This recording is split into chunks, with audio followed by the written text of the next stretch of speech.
Mi nombre es Ramaseca. Soy el inspector. Trabajo en el Ministerio de Asuntos Ecosociales y desde hace mucho tiempo ando preocupado por el planeta y quienes lo habitan. Después de muchos años de auditorías, he seleccionado a las iniciativas más comprometidas con los objetivos del desarrollo sostenible. Hoy me embarco en este viaje por la Comunidad Valenciana para dar a conocer la gran actividad que está desarrollando el tercer sector. El tercer sector está formado por organizaciones privadas, sin ánimo de lucro, nacidas de la iniciativa ciudadana y dedicadas al cuidado del medio ambiente y de las personas en toda su amplitud. Por cierto, me tomo mi trabajo muy en serio y si algo dice ser ecosocial, me gusta comprobarlo. No me gusta pasar ni una. Hoy tengo visita. Estoy impaciente por ver qué me van a contar. Pero antes voy a recolectar unas hierbas muy especiales de mi jardín para compartir una maravillosa infusión sentados en nuestro diván de cartón.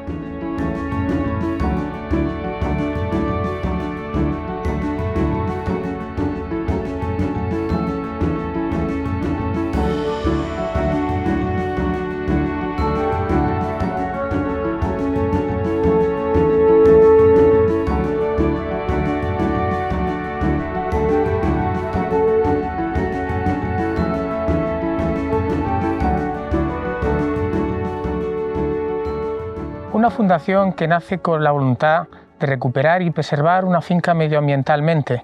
Un gran elenco de profesionales lo hacen posible. Tiene muy presente la educación ambiental, beneficiaria, la Sierra Mariola. Estamos hablando de la Fundación Victoria Laporta Carbonell. Y hoy vamos a ver cómo se puede aplicar el Objetivo de Desarrollo Sostenible número 15, Vida de Ecosistemas Terrestres. Para hablar de la aplicación de este Objetivo de Desarrollo Sostenible y para conocer más lo que es la Fundación, tenemos con nosotros a Vicent Ferri, que es director técnico de la Fundación. Buenos días, Vicent. Hola, buenos días. ¿Qué tal? ¿Qué tal estás? Muy bien, la verdad que muy bien. Aquí es imposible no estar bien, o sea, es una maravilla. El silencio es ensordecedor. El silencio, sí. La verdad que es un entorno bonito.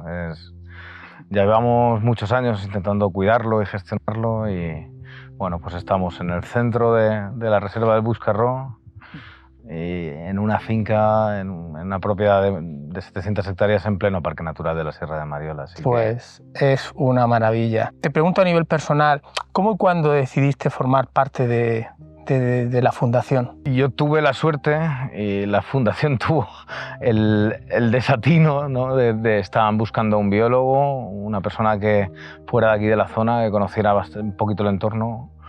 Justo cuando se creó la Fundación en el año 2003, hicieron una serie de entrevistas y decidieron que yo podía ser la persona que les echara una mano en principio, gestionar esto y poco a poco pues ir cogiendo responsabilidades. Así que pues llevo ya 19 años aquí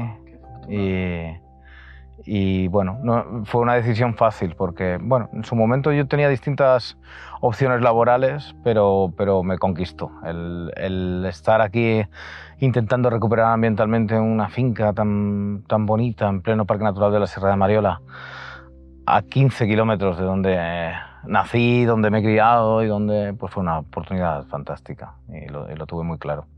Entonces, si tuviéramos a hablar de qué te aporta a ti formar parte de la Fundación, casi me lo has ido adelantando. Pues prácticamente todo. Me dedico a lo que estudié, a lo que es mi vocación. ¿Qué estudiaste? Estudié biología.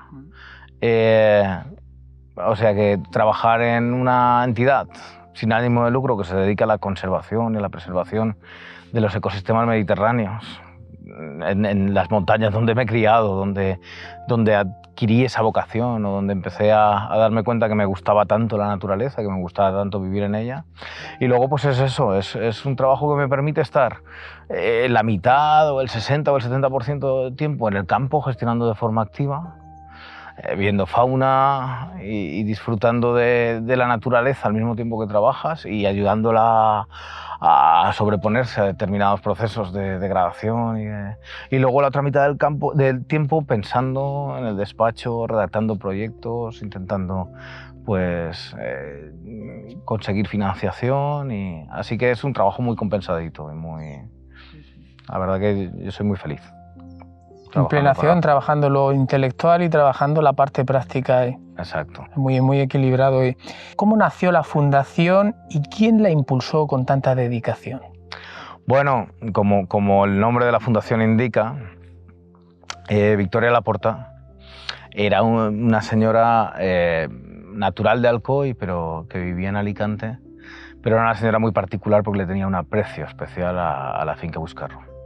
Entonces ella había visto que en un principio la finca se había quemado parcialmente, que ya con anterioridad pues el guarda que vivía en el centro de la finca había abandonado porque las condiciones de vida en la finca eran complicadas desde hacía un montón de años, los campos de cultivo, que llegaron a haber 60 hectáreas de campos de cultivo en la finca Buscarro, también poco a poco habían perdido actividad, era agricultura de subsistencia, no era una agricultura muy productiva, era agricultura de secano. Entonces los muretes de piedra se iban deteriorando, los campos de cultivo se iban colonizando de vegetación forestal, ese mosaico agroforestal se iba perdiendo y como te contaba Héctor, se quemaron en la finca en el año 85 hubo un incendio y en el año 94 hubo un incendio enorme que afectó gran parte de Mariola y quemó el 70% de Buscarro. Y entonces Victoria en el año 2002-2003 empezó a pensar que qué mejor forma de utilizar su patrimonio que crear una fundación, donarle la finca Buscarro y buscar un equipo multidisciplinar de gente que ayudara a recuperarla ambientalmente y que trabajara para la preservación de estos ecosistemas. Han entrado en juego pues, las actividades que hacéis, formación de profesionales, dar cabida a las empresas, a los escolares, se hacen incluso también actividades de fotografía. ¿Qué tipo de actividades hacéis para dar a conocer vuestro trabajo y con qué entidades colaboráis? Bueno, actividades hacemos casi todo lo que se nos ocurre que es compatible con nuestros objetivos fundacionales. Casi cualquier actividad que nos permite dar difusión al trabajo que estamos haciendo, a las especies y a los ambientes que estamos cuidando, ¿no? Trabajamos desde educación ambiental y todos los años pasan un montón de niños a hacer itinerarios de interpretación de naturaleza por aquí, por Buscarro. En cuanto a actividades de uso público abiertas a familias, también hacemos actividades de conocer la naturaleza nocturna, de específicas de, por ejemplo, de talleres de seguimiento, de huellas y rastros de fauna mediterránea. Hacemos sesiones de alineamiento científico también abiertas a la gente en general. Al final, como tenemos una serie de actuaciones ligadas a lo que es la investigación y a lo que es el estudio de los ecosistemas que estamos gestionando, algunas de ellas las abrimos al público y las utilizamos también, las aprovechamos para hacer educación ambiental. Después otra actividad que también nos parece muy compatible y nos ayuda a conseguir esa puesta en valor, esa difusión de lo que estamos cuidando es la fotografía de naturaleza. Empezamos ya hace, pues yo creo que fue 2012-2013, con el asesoramiento de varios fotógrafos de naturaleza profesionales, a montar una serie de heights, de observatorios fotográficos. Y esos observatorios fotográficos en un principio estaban diseñados para que nosotros pudiéramos hacer fotos de esa fauna que estábamos ayudando a preservar.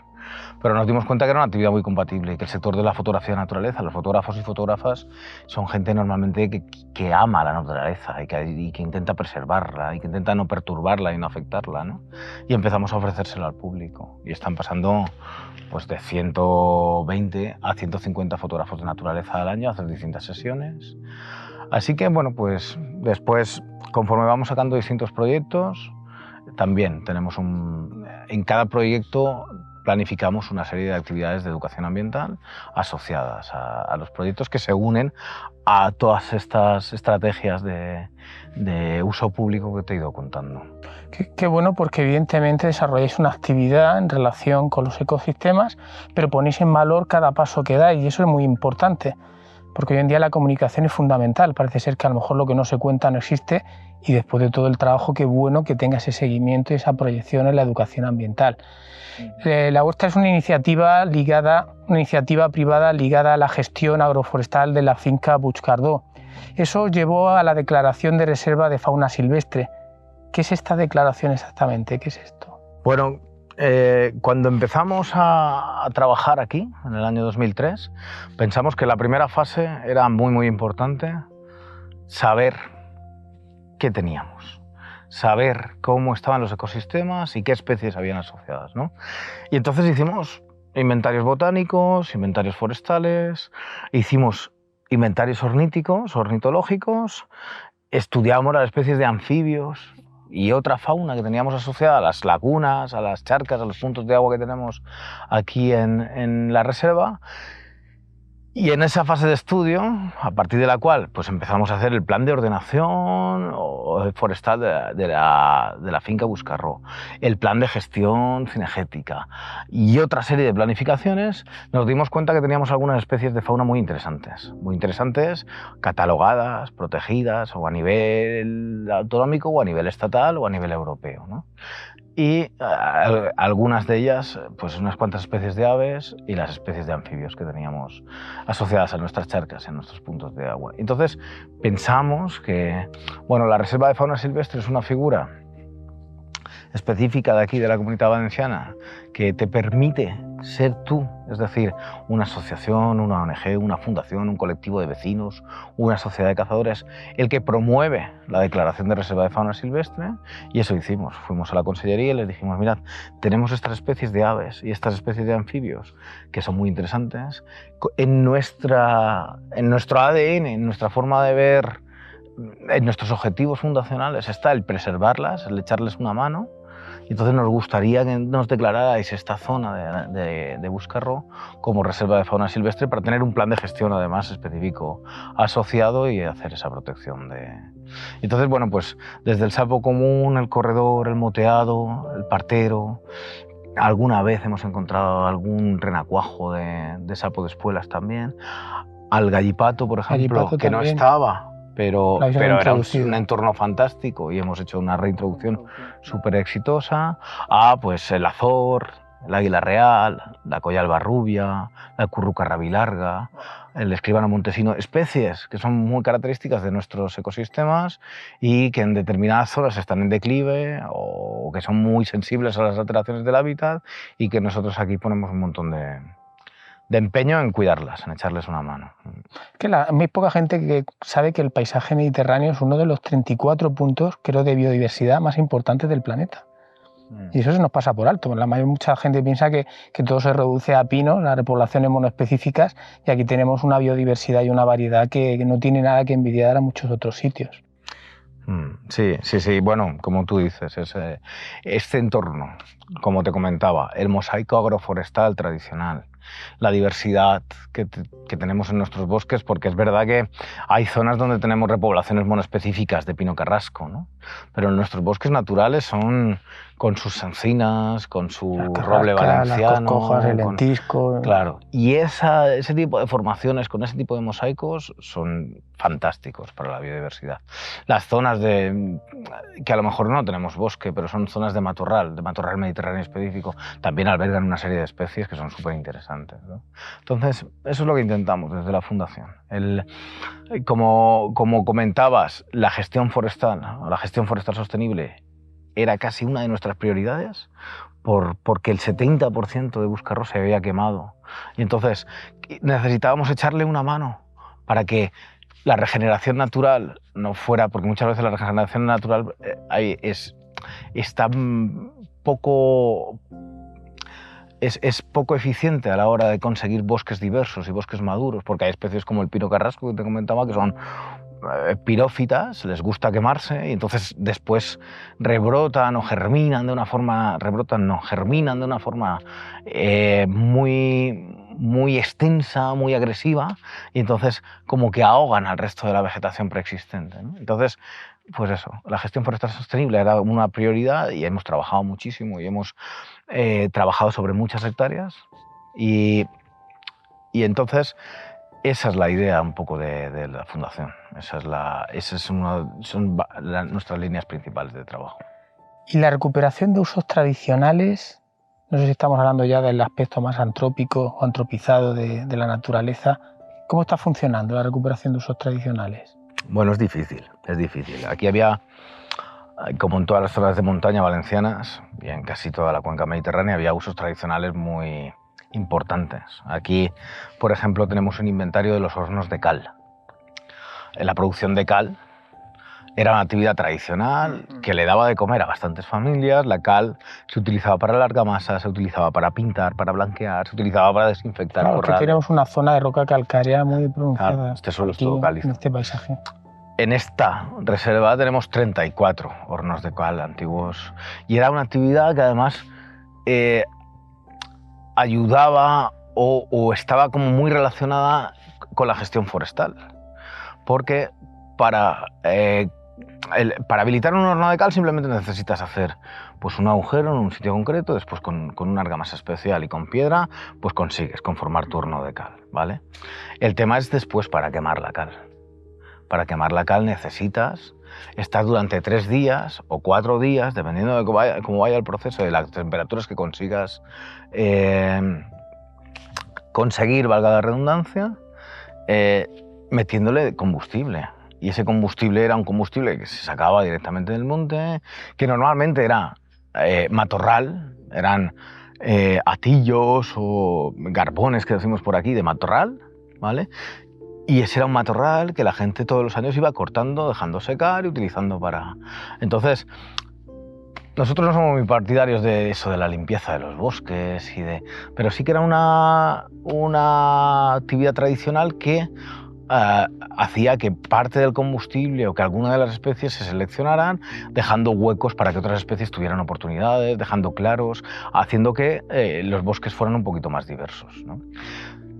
Los pozos de nieve, los muros de piedra en seco, la agricultura de segano, de subsistencia, que era una agricultura con bajo rendimiento, pero se utilizaba para que la gente pudiera alimentarse y pudiera comer, y a partir de esos cereales, o del aceite que se sacaba de los olivos, o de las almendras, la gente lo necesitaba. Y además, prueba de ello es que vas por los montes mediterráneos y te encuentras campos de cultivo, bancalitos, que llamamos, de 1,5 metros, 2 metros, cuya construcción hacía falta levantar muros de piedra de 3 o 4 metros. Entonces decías, qué burrada la cantidad de trabajo que han tenido que hacer la gente para conseguir 1 metro de tierra cultivable, ¿no? Y era porque se dedicaban a ello y tenían una auténtica necesidad.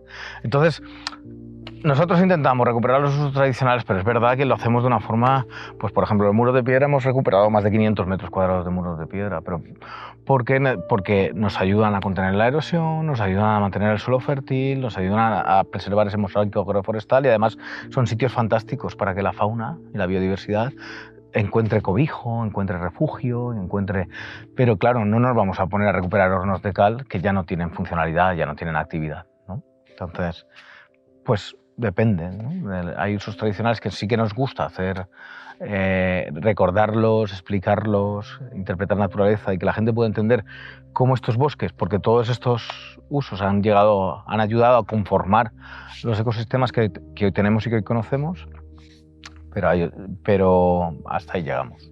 Es curioso cómo el ser humano a lo largo de la historia sí que ha encontrado un punto en el cual un tipo o nivel de actuación determinado se integra perfectamente con el paisaje y luego, sin embargo, como otros tipos de actuaciones más industrializadas ya superan la capacidad de los paisajes de absorber esa huella. Y has puesto unos ejemplos maravillosos que llevan muchos años y que realmente puede que nos sirvan de faro cara al futuro, ¿no? Hacia la transición ecosocial que necesitamos y los retos que vamos a tener, un poco recuperar parte de esa forma de pensar que tenían nuestros ancestros. Estáis trabajando la mejora y la adaptación de los hábitats para albergar fauna. ¿De qué manera trabajáis la conservación de la biodiversidad? ¿Puedes ponerme algún ejemplo? Sí, por ejemplo, restaurar los muros de piedra es un ejemplo de que conseguimos nichos y zonas de albergue, de cobijo, donde los insectos pueden hacer puestas, donde, hablando de insectos, estamos trabajando en apicultura sostenible, tenemos un jardín apibotánico, tenemos hoteles de insectos construidos, distintos, no sé si son 7 o 8 hoteles de insectos repartidos en general por toda la reserva. Estamos trabajando en la naturalización de las charcas, de las lagunas y de los puntos de agua para que puedan albergar mayor biodiversidad. Ya te he hablado de las especies de anfibios, pero la orla de vegetación, las praderas de algas caráceas que tenemos en los fondos de nuestras charcas, los árboles de ribera que en verano le dan sombra a las charcas y a los puntos de agua para evitar que haya una evaporación excesiva, pero en invierno sueltan su hoja y dejan que entre el sol para evitar la congelación del agua. Todo eso está permitiendo que pues, tengamos ya, por ejemplo, 19 especies distintas entre libélulas y caballitos del diablo identificadas en nuestras lagunas.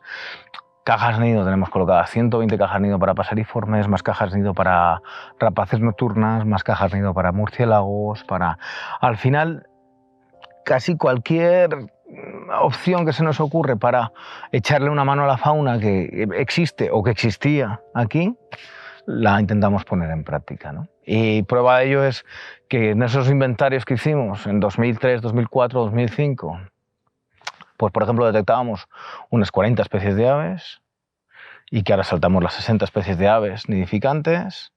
Bueno, entre nidificantes y las que utilizan la zona y la zona de campeo. Igual pasa con las especies de insectos, igual pasa con la biodiversidad botánica. Tenemos algunas zonas de plantaciones específicas, por ejemplo, que nosotros la llamamos de bosque frutal, donde plantamos especies como el madroño, el serval, el acerolo, Coja, el aladierno. Sí, el aladierno, lentisco. Bueno, el lentisco aquí estamos un poquito altos y no es una opción que nos funcione. Bueno, eso, el cerezo de pastor, el majuelo, ¿no? Especies que producen frutos, bayas, que no son muy abundantes en nuestros bosques de regenerado, pero que utilizamos antiguos campos de cultivo que estaban en desuso, que a lo mejor no son aptos para hacer siembras para la fauna, pero que sí son perfectos para ese tipo de plantaciones concretas, ¿no? Y entonces así conseguimos que la bifauna y que la fauna en general también tenga más disponibilidad trófica, más comida. Así que, bueno. La verdad es que estoy impresionado por lo que estás contando. Es un gustazo estar aquí escuchándote. ¿Por qué vuestra fundación es un ejemplo de compatibilidad entre la iniciativa privada y las figuras de protección declaradas por la Administración? Bueno, nuestra fundación es una entidad privada, es una fundación sin ánimo de lucro y estamos convencidos, desde el inicio de la actividad de nuestra entidad, estamos convencidos de que es súper importante la implicación de la sociedad civil y de los propietarios en la conservación de la naturaleza. La Administración llega hasta donde llega, tiene los recursos que tiene y además es que aquí en la Comunitat Valenciana tenemos alrededor de un 80% de suelo forestal en manos de propiedad privada. Entonces, se nos antoja muy complicado. ¿El 80%? Sí, alrededor del 80%, entre el 75% y el 80% del suelo forestal es propiedad privada. Además hay, bueno, sobre todo en provincia de Alicante y provincia de Castellón, casi todo es propiedad privada. En la provincia de Valencia la Administración tiene un poquito más de suelo forestal. Entonces, es casi imposible pensar en la conservación de nuestros bosques y de los ecosistemas típicos mediterráneos sin la implicación y la participación del sector forestal y de los propietarios. Entonces, en 2007 ya montamos unas jornadas con un título muy extraño que se llamaban Coordinación entre la iniciativa pública y la privada para la preservación del patrimonio natural valenciano. Ya estábamos convencidos de que era necesario, que somos una entidad muy activa y miembros fundadores de Avinensa, de la Asociación Valenciana de Gestión Responsable y Custodia del Territorio. También nos hemos implicado mucho, por ejemplo, en la creación de Aliats per la Biodiversidad, que es como una plataforma valenciana para empresas, para poner en común las empresas con las entidades que nos dedicamos a la conservación de la biodiversidad. Al final pensamos que sin la implicación de la propiedad privada no se puede gestionar el territorio valenciano. Bueno, además estamos dentro de un espacio natural protegido, del Parque Natural de la Sierra de Mariola, y muchos de los objetivos y de la normativa que regula el Parque Natural, del plan rector del Parque Natural, del plan de ordenación de los recursos naturales, coinciden con los objetivos de la Fundación Victoria Laporta. Entonces, nos orienta, nos ayuda a diseñar nuestros proyectos y además nos protege sobre agresiones externas. Es decir, para nosotros es más sencillo trabajar dentro del Parque Natural porque coincide los objetivos de gestión del parque. Y luego tenemos una relación fantástica también con la dirección del parque, con el personal, con las brigadas, con los ayuntamientos del entorno O sea que es que hacéis honor perfectamente a otro de los Objetivos de Desarrollo Sostenible de la Agenda 2030, que es el ODS 17, las alianzas. Tenéis muy claro que es necesario funcionar con alianzas y con trabajo en red. Con lo cual, la verdad es que me parece interesante que lo menciones, lo pongas en valor también para las personas que nos están escuchando, la importancia de trabajar, ¿no?, en red. es casi la única forma, o sea, trabajar en red y trabajar colaborando con otras entidades es la fórmula de que tu trabajo sea efectivo, de que tu trabajo se conozca, de sumar esfuerzos, de sumar además conocimientos y experiencias y además también de dejar un poquito de repartir entre la población local tanto el conocimiento como a lo mejor económicamente los recursos que las zonas forestales y que la gestión de estas zonas genera, ¿no? Si contratamos, aunque sea de una forma parcial, gente local para determinados proyectos, empresas locales. Sí, no sé, por ejemplo, con los fotógrafos que nos vienen, el tema de la manutención, el alojamiento, los lugares donde hacemos nuestros talleres de fotografía. Es súper importante que la gente, a nivel local, que quede algo que derive de la actividad de la Fundación. Hace que tenga mucho más sentido nuestro trabajo. O sea que sí, que sin alianza, sin unión, como te he comentado, pues en las redes autonómicas o a nivel estatal, en las cuales pensamos que podemos aportar o que podemos participar, enseguida intentamos meternos en... Una pregunta parecida a la anterior, te preguntaba por la recuperación de esos tradicionales, ahora te voy a preguntar sobre la recuperación de las fincas agrícolas. ¿Qué estáis haciendo? Esa es la parte más antropizada, ¿no?, de la naturaleza. Bueno, en Buscaró teníamos, en el famoso vuelo de los americanos del año 57 o 56, había más de 60 hectáreas de campos de cultivo repartidas. Dentro de las 700 hectáreas que tenemos de superficie, entonces, de esas 60 hectáreas se habían perdido casi el 60%. Sí. Claro, cuando nosotros empezamos a trabajar aquí teníamos 20 hectáreas, 21, 22 hectáreas de campos de cultivo más o menos mantenidos, ¿no?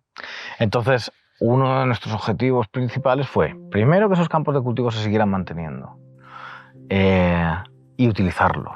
Hacemos todos los años siembras o de cereales, intentando utilizar cereales de la zona sin tratamientos o, por ejemplo, de leguminosas para conseguir un poquito de fijación, de efecto de abono verde. Claro, con la sequía aguanta.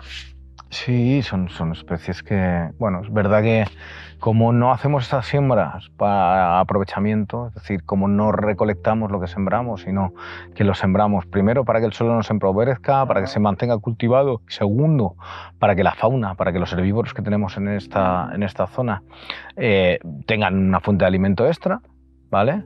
Pues hay años que tenemos mucho más éxito en las siembras y otros años que las siembras crecen menos, ¿no? La restauración de los muros de piedra que te decía antes, el consolidar esas zonas de campo de cultivo y el recuperar algunos de los campos de cultivo que vemos que se han colonizado de forma parcial por vegetación forestal, pero que pueden ser muy interesantes, por medio de nuestro plan de ordenación, las autorizaciones pertinentes y haciéndolo bien, nos parece que es una muy buena idea. Y además, esos campos de cultivo y esos pequeños entornos, además de generar discontinuidades y zonas más heterogéneas y diversidad para albergar mayor diversidad, también son cortafuegos naturales. Claro, sí. Exactamente. Entonces, hay gente o lugares donde se planifica y se ordena de vamos a hacer aquí una faja, aquí vamos a hacer un cortafuegos, aquí vamos a hacer Si en casi todos los valles que tenemos en las zonas forestales, de forma natural, hay antiguas terrazas de cultivo. Si conseguimos recuperar todos esos antiguos campos de cultivo, todas esas terrazas que en los fondos de los valles encontramos, tenemos cortafuegos naturales sin necesidad de hacer fajas, de desbrozar zonas, de afectar zonas nuevas. Sí, y conseguimos ese mosaico agroforestal, esa heterogeneidad de hábitats que tan favorable es para tener diversidad de fauna. Claro, la actividad humana, por ejemplo, también estoy pensando en el ganado, cuando se come también la hierba seca y tal, ya sea de la ganadería o de la agricultura. El tema de los incendios tiene un papel importante. ¿Y cómo estáis gestionando, por ejemplo, otro tema, damos un salto, que es por ejemplo, la planificación cinegética? Bueno, En Buscarrón, en el año 92, se hizo un experimento que fue introducir una especie que no estaba de forma natural, que es el muflón. Entonces, el muflón es una especie que se adapta muy bien a este tipo de ambiente, funcionaron muy bien, empezaron a reproducirse y llegó un momento que, como no tenemos depredadores naturales y la finca pues está más o menos bien vallada, ¿no? Y además interesaba que nos expandiera, porque el muflón es una especie que no es una especie invasora, pero sí es una especie alóctona, nos vimos en la obligación de hacer una gestión cinegética, ¿no? Yo creo que es muy importante por lo menos tener clara y censada las poblaciones de herbívoros que tienen asociadas a un entorno, ¿no? El muflón y el jabalí, en el caso de la finca Buscarró, si tenemos unas poblaciones que estén más o menos equilibradas y adaptadas a lo que nosotros llamamos capacidad de carga, es decir, que estén adaptadas a lo que la finca produce de una forma natural, pues los muflones están sanos, se alimentan bien, tienen una cierta calidad de vida y además no arrasan con la vegetación de la finca, no se comen especies que normalmente no serían palatables, no. Y entonces esa es la gestión cinegética que hacemos. Todos los años censamos muy bien nuestras poblaciones de mamíferos y a partir de ahí, y con un plan de gestión cinegético que tenemos aprobado y que renovamos cada 5 años. Entra en juego la caza. Entra en juego la caza. Hacemos unos cupos de caza, tenemos un grupo de cazadores que son gente de confianza y con ellos, de la forma más quirúrgica, más selectiva posible, sin soltar realas de perros, sin hacer actividades que no sean muy compatibles, lo que hacemos es ir controlando el tamaño de la población. En cuanto a la caza menor, por ejemplo, no la gestionamos, porque cuanta más perdiz, cuanto más conejo tengamos. Por ejemplo, ahora estamos trabajando específicamente con la tórtola europea, que era una especie muy afectada. La estábamos escuchando antes, ¿no? Claro, sí, nos estaba cantando hace un momentito. Tenemos comederos específicos, hacemos siembras de pipas pequeñas para ellas, tenemos puntos de agua donde les encanta acercarse a brevar. La fauna cinegética menor es la base de la cadena trófica. Si queremos tener mamíferos carnívoros, si queremos tener aves rapaces, tenemos que tener buenas poblaciones de conejo, de perdiz Entonces, para esos animales lo que hacemos es bebederos, comederos específicos, siembras específicas y siempre estamos pendientes de que las poblaciones estén en un buen estado. Sigo impresionado. Es como dirigir una orquesta, es como fundirte con la naturaleza y tomar cierta batuta de dirección, pero siendo parte de ella. El tema de la problemática de los incendios, ¿cómo estáis respondiendo? Bueno, es muy difícil, es muy difícil. Hemos tenido mucha suerte que desde que se creó la fundación no hemos tenido más allá de algún sustito. ¿Qué tenemos? Pues un plan de prevención de incendios, que además está como consensuado o adaptado al plan de prevención de incendios del Parque Natural. Y en ese plan de prevención de incendios tenemos una serie de actuaciones que nos permiten prevenir un poco, ¿no? Tenemos 2 cortafuegos. Como si habías comentado antes. Sí, tenemos un cortafuegos perimetral que sigue prácticamente el perímetro entero de la reserva y luego tenemos un anillo interior, un cortafuegos interior, y esos cortafuegos nos preocupamos de una forma más o menos responsable de cada 3-4 años mantenerlos. Y cuando digo de una forma más o menos responsable es que no metemos, por ejemplo, bulldozer o palas que levanten suelo, como en otros sitios. No, los cortafuegos no están a favor de pendiente, van siguiendo un poco las curvas de nivel, porque si tenemos un área de cortafuegos sin vegetación, pero en la que se está produciendo una erosión bestia... Eso para inundaciones es un canal perfecto. Claro, sí, no, y además eso, te quedas sin suelo fértil, pierdes el suelo, acabas, colmatando otras zonas. 1000 años para fabricar 1 centímetro de suelo para que en un momento... Entonces lo que hacemos es desbrozarlo, pero desbrozarlo intentando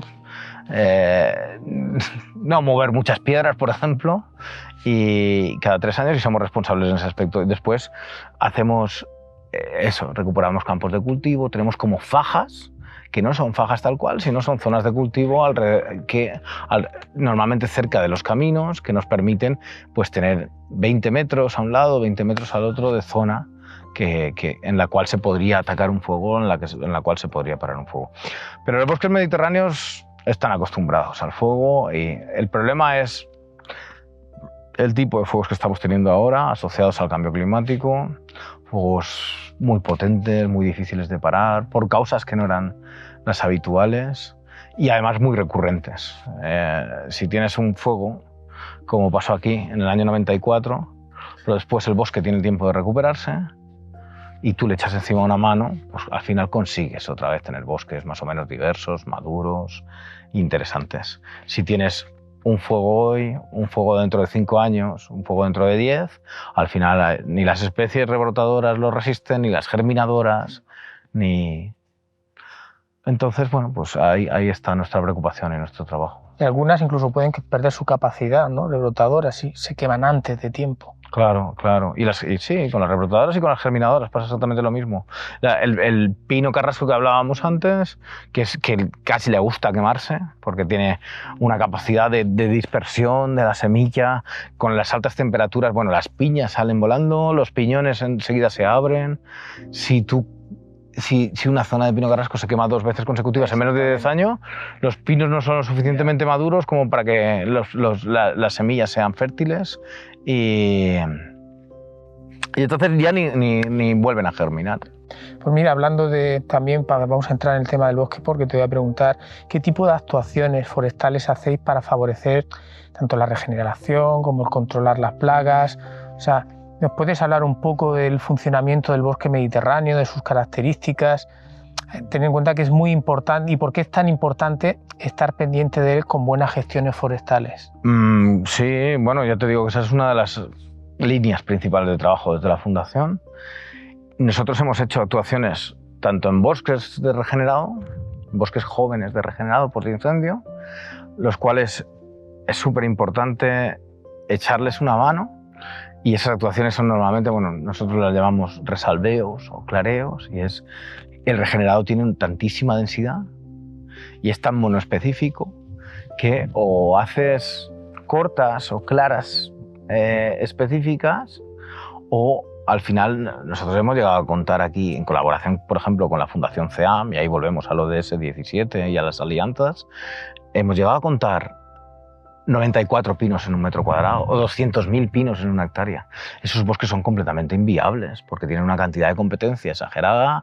Entonces, aunque los árboles intenten crecer y buscar la luz, al final tienes árboles con 20 años, árboles con un diámetro de tronco así, súper delgaditos. Sin embargo, la densidad de masa arbórea o de arbustos a veces es positiva para evitar los incendios porque tenemos más humedad, el viento le cuesta circular. Claro, claro. Sí, depende. Hay zonas donde la densidad permite que se retenga la humedad, pero al final, si tú lo que estás buscando son bosques más o menos desarrollados y diversos, y tienes que echarle una mano, ¿no? Nosotros hemos hecho desbroces parciales, por ejemplo, de las especies que nosotros llamábamos de matorral noble, ¿no? Estábamos hablando antes de la coscoja, estábamos hablando de los espinos, de los majuelos, de esas especies que nos permiten tener frutos, bayas, bellota, que además después germinan y producen más alimento y producen otra diversidad.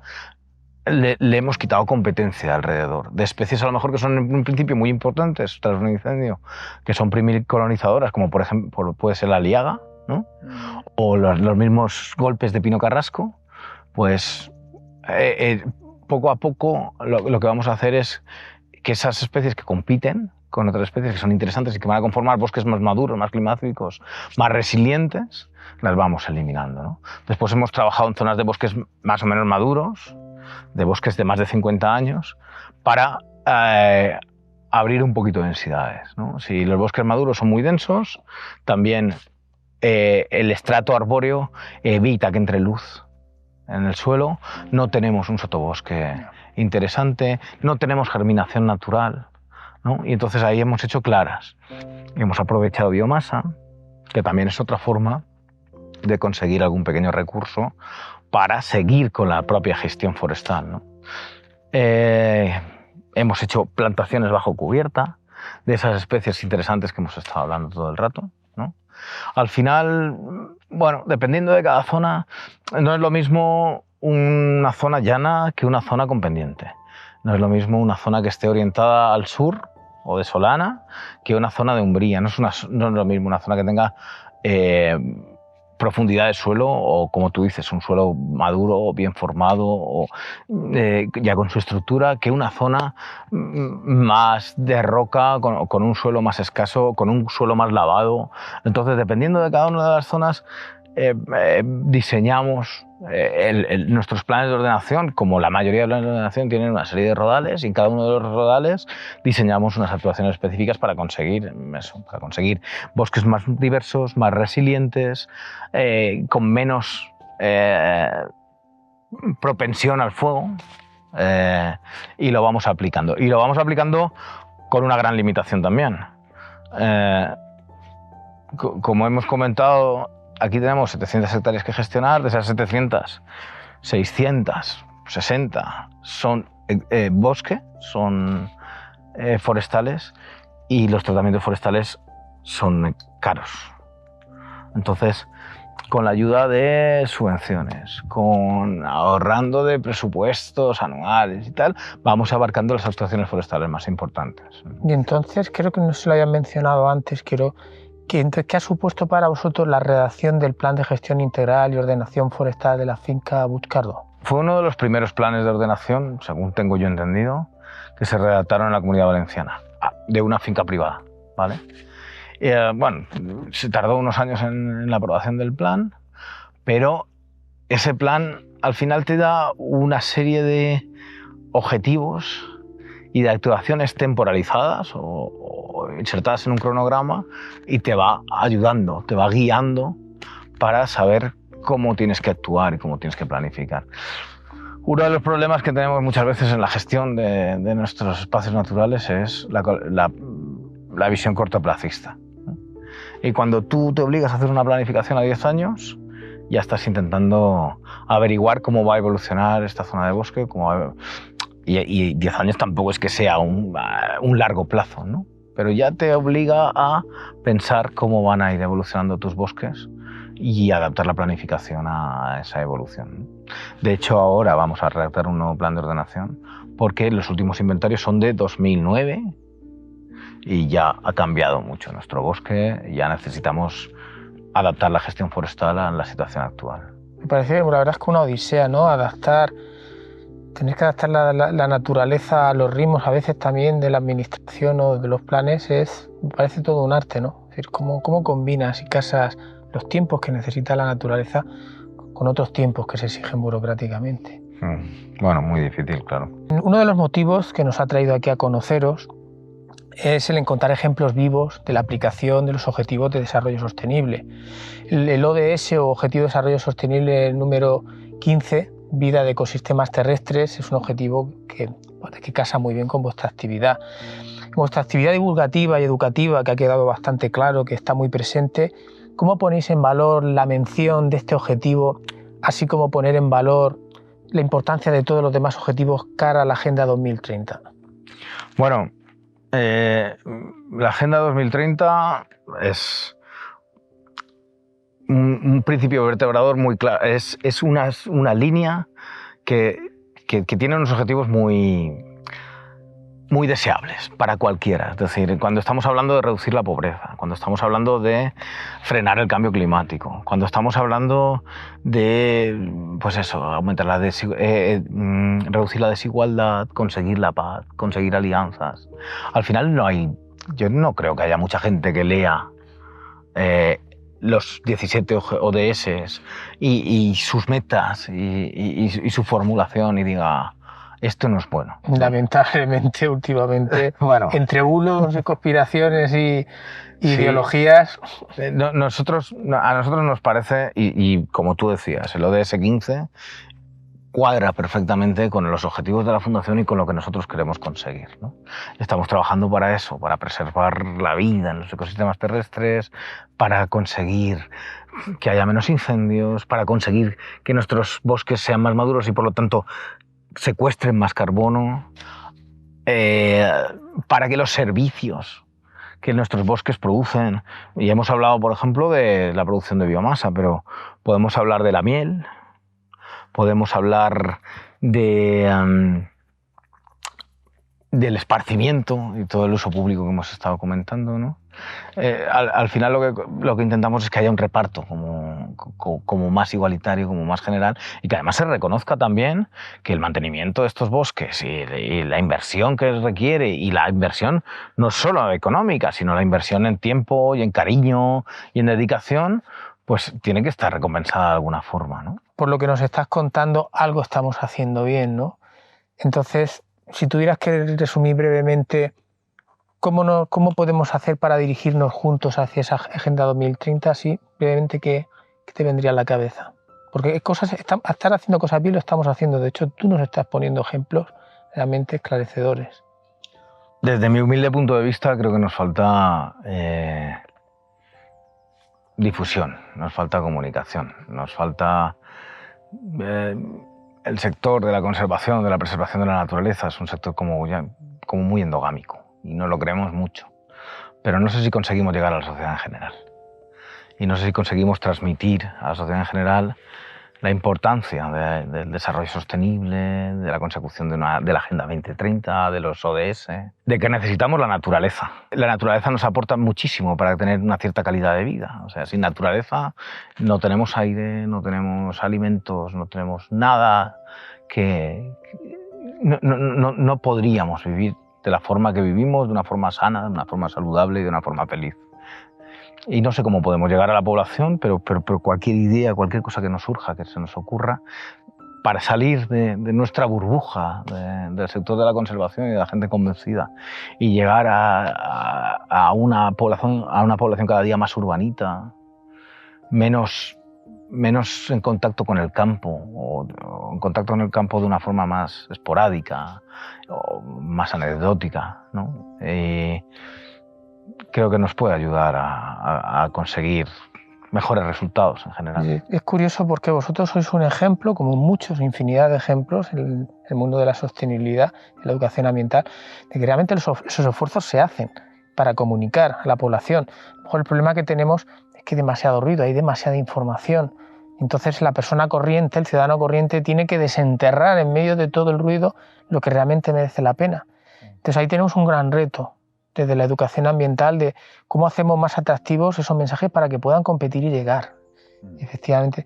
Te voy a acabar con una pregunta. La sociedad va también muy rápida. Entonces, es verdad que las formas de comunicar de hace 10 años no tienen nada que ver con... Te he dicho 10, pero si te hubiera dicho 3 años o 4 años sería lo mismo. Las formas de comunicar, de llegar a la gente, las fuentes de información que la gente recibe y todo eso no tiene nada que ver. Van cambiando de una forma tan rápida que a muchas entidades nos cuesta adaptarnos, nos cuesta ser efectivos en esa comunicación. Yo, de luego, espero que este programa lo escuchen muchas personas, porque es que has compartido cosas muy valiosas. ¿Qué visión tiene vuestra fundación Victoria Laporta Carbonell de la participación ciudadana y cómo podría beneficiar al futuro de la vida de los ecosistemas terrestres?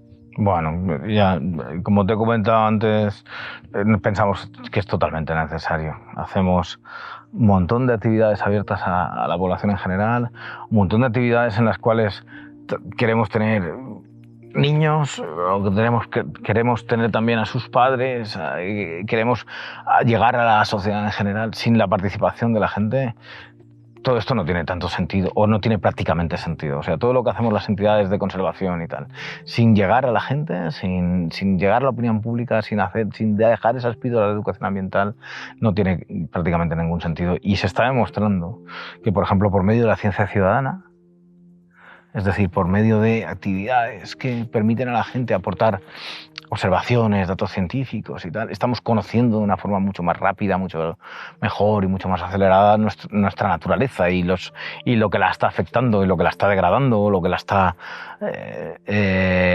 cambiando, ¿no? Y vamos, no se me ocurre otra forma de hacer las cosas. Como te decía, si nosotros seguimos trabajando dentro de nuestra burbuja, llegará un momento que esto no tendrá ningún sentido. Ahora que estamos aproximándonos al final de la entrevista, sí que me gustaría que nos comentaras o pusieras en valor pues algo relevante que a lo mejor no te hubiese preguntado, ¿no? Porque creo que es que vuestra actividad es casi infinita.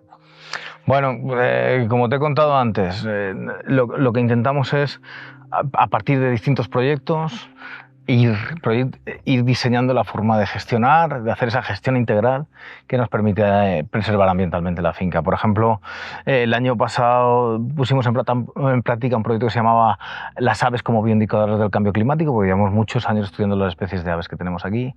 De ese proyecto salió un atlas de las aves de la cepa de Mariela de Fonrocha, que además tiene datos, tiene 8.300 citas distintas, tiene datos de 162 especies distintas de aves con sus mapas de distribución. Las publicaciones que hacemos también, tenemos un libro que se llama Sierra de Mariela, Naturaleza en Imágenes. Y después eso, pues los proyectos, por ejemplo, ese proyecto de aves y cambio climático, o el proyecto que tenemos este año que se llama Estudio de la incidencia del cambio climático, que también está muy enlazado y muy imbricado en la Agenda 2030 y forma parte de sus ODS, subvencionados en este caso por la Fundación Bancaja, nos permiten ir trabajando, modelando, haciendo educación ambiental, interpretación de la naturaleza, generando algo de impacto sobre la sociedad del entorno y conseguir nuestros objetivos y nuestras metas, ¿no? Pues me voy a quedar con estas últimas sensaciones que han estado muy presentes en la conversación, de cómo llegar a la gente es a través de que la propia persona o oyente que escucha estos mensajes participe, que realmente sean en el seno de actividades, y que mejores actividades que en este ambiente tan maravilloso como el que estamos hoy. Vicent, quiero darte las gracias por todo lo que has compartido con nosotros, que me parece fascinante y muy necesario de conocer. Bueno, muchas gracias a vosotros. Ha sido un auténtico placer el contaros nuestra humilde visión, nuestro humilde punto de vista y contaros un poco la experiencia que tenemos aquí. Después de estar 20 años muchas veces equivocándonos, fallando, corrigiendo, y al final, bueno, esto es un aprendizaje continuo y tenemos muchísimo trabajo por hacer y muchísimas cosas que aprender todavía. Pues gracias por vuestra energía y espero que nos veamos muy pronto. Muy bien. Bueno, ya sin el apoyo de nuestro patronato y de las entidades con las que trabajamos y con la gente con la que colaboramos, tampoco sería posible todo lo que hacemos. O sea. Como acabamos de ver, en la actividad de la Fundación Victoria Laporta Carbonell es una actividad muy dedicada no solo a la fauna, sino también a la flora. Hemos visto ejemplos también de cómo la importancia del clima mediterráneo tiene un papel especial en la manera que tratamos a estos bosques, que son genuinos, y cómo también el ser humano se encuentra con la naturaleza a partir de esa parte más antropizada, ¿no? Como es la agricultura o como puede ser la caza. Yo creo que todo funciona perfectamente para que podamos afirmar que aquí en la finca Buscardó, en la Fundación Victoria Laporta Carbonell, podamos afirmar que el Objetivo de Desarrollo Sostenible que mejor encaja, aparte de otros muchos, es el ODS 15, Vida de Ecosistemas Terrestres.